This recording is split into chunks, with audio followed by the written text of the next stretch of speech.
Комісія міської ради визначила кандидатури на присвоєння звання «Почесний громадянин міста Чернігова». Одноголосно обрали 3 кандидатів. Це державний і громадський діяч Валерій Сарана, історик та археолог Володимир Коваленко та олімпійська чемпіонка Олена Костевич, яка була номінована за ініціативи Чернігівського міського голови. В положенні від 2016 року було вирішено, що міська рада може обрати в рік лише 3 громадян, які будуть отримувати це звання «Почесний громадянин міста Чернігова» як найвища відзнака нашої територіальної громади. Після узгодження кандидатур комісією рішення про присвоєння звання виноситься на сесію міськради. Це повинна затвердити сесія міської ради, яка відбудеться в серпні, і вже вручення нагороди буде відбуватися на День міста.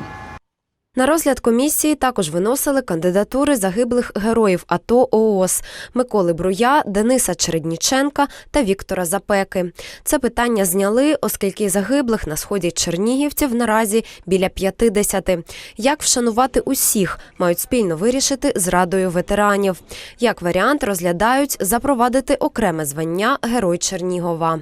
Відзнака «Почесний громадянин Чернігова» з'явилася всередині 60-х. Надається вона раз на рік 3 представникам різних галузей. Наразі це почесне звання присвоєне 20 людям.